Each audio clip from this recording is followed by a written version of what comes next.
Chris the Nightmare Ariel, and you're watching Mission Boxing Today on YouTube. Heavyweight boxing fans, what's the deal? First, let me give a shout out to Carlito. He follows me on Twitter, and he has sent me a link, and it was the top 10 Nordic heavyweight rankings, okay? And the website is knock-out.dk. Knock-out.dk. I will leave a link to the website where this information was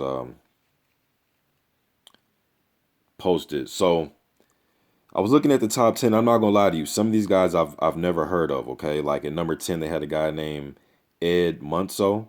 I've never heard of him, but I'm gonna look him up. And according to when this was put out in November, the first week of November, he didn't have any pro fights as of yet, according to this website. Number 9, they had a guy named Johnny Iverson who was 2-0. Then they had Casper Fruensgaard and Morten Fruensgaard. I've never seen those guys fight, so I'm gonna go watch them fight. Number 6, they had Pejman CF Khani, who's 4-0. I've never heard of him. And this Nordic heavyweights is, guys from that part of the world: Norway, Iceland, Denmark, Sweden, guys from that area, man. So some of these guys I've never heard of. I'm not gonna lie to you, but I do believe the top 3. I would have that as my top 3 also, okay? But at number 5, they had Pierre Madsen, who I watched him on YouTube. I've seen a few of his fights. I've seen him fight Bruno Sassano and Randy Beloit. He looks pretty impressive in those fights. Come forward guy, very aggressive. I like his left hook to the body and his right hand. He was fighting limited opposition, but he looked good taking care of those guys. He's 4-0. I watched one of his amateur fights from a few years ago against a guy named Niels Holstein. He looks a lot better as a pro now. He looks to be in a lot better shape than he was in some of those amateur fights I was watching. But seems like an exciting fighter to watch. I'm definitely gonna keep an eye on him.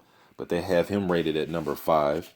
Number 4, they had Gunnar Kolbian Christensen. He's 7-0. I tried to look him up on YouTube, only seen like some workout footage. He seemed like a big guy with a nice right hand. That's one thing that I do notice, but I haven't really seen too many of his fights. If you guys have seen any of his fights, or you have links to his fights, please send them to me so I can, break down his skill set and do a video on what I see. But the top 3 is pretty much dead on. At number 3, they have Otto Wallin, Swedish prospect who's undefeated, 16-0. Adrian Granat, number 2. And number 1, they had Robert Helenius, who's 23-1.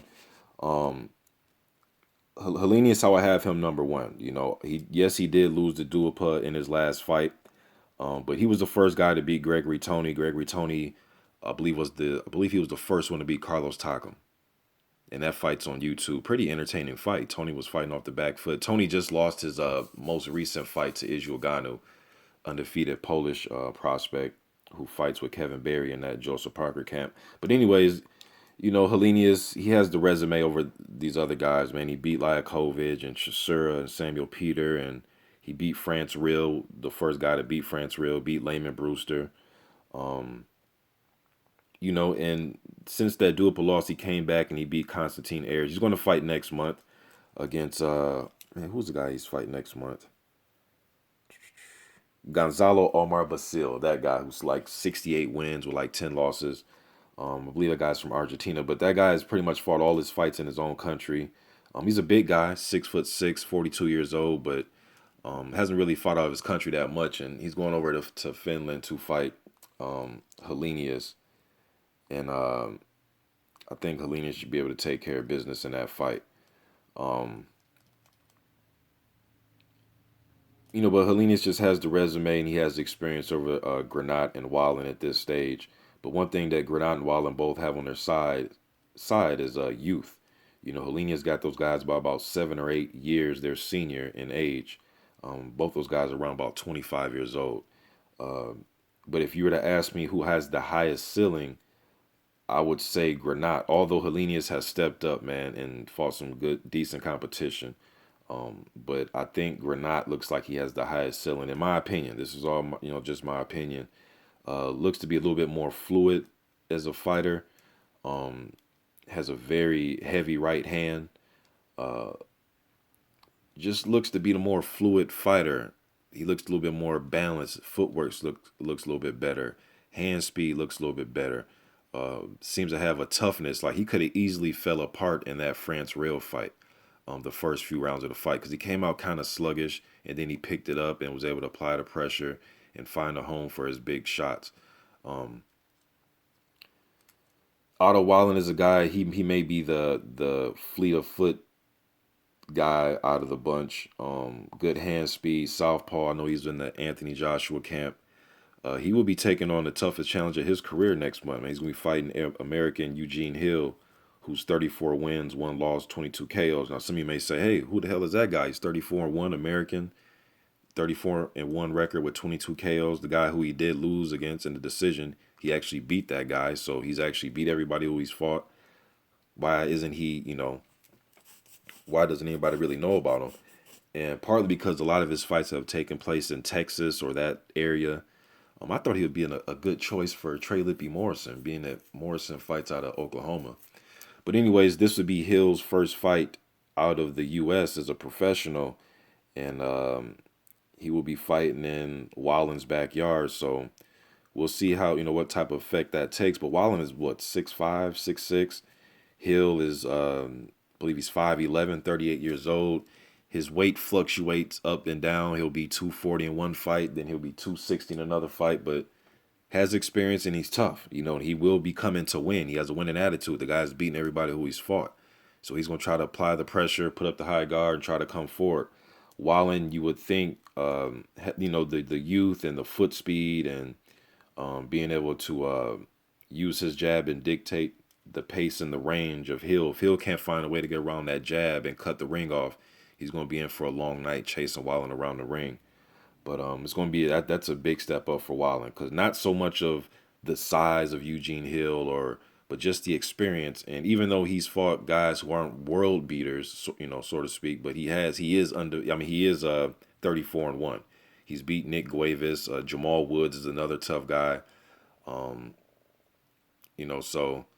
And Jamal Woods is the guy that goes the distance with a lot of prospects and make them look ugly in those fights. So, and Nick Gueves just lost to Jarrell Miller. He's beat a few other guys that I noticed on his resume that fought a lot of prospects. So, I think it's going to be a step-up fight for Wallin.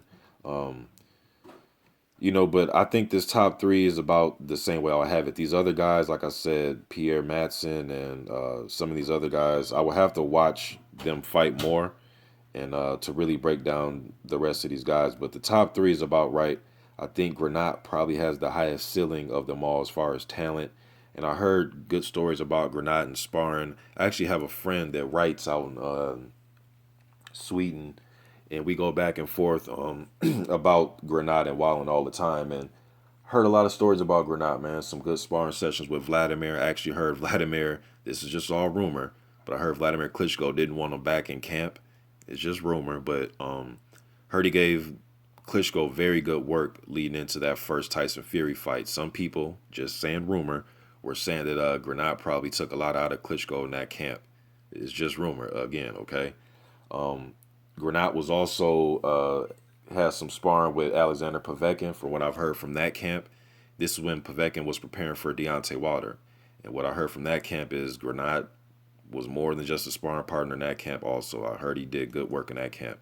So, but with all that said, though, yes, I would have Helenius number 1 right now, Granat number 2, and Wallin number 3. These other guys, 4 through 10, I wouldn't necessarily say they're interchangeable, because some of these guys only have 2 fights and some guys have 7 fights. So I have to break the other ones down, man. But top 3, yes. Gunnar, Colby Christensen, I need to see more of him, but he does have size from the footage that I've seen and a nice right hand.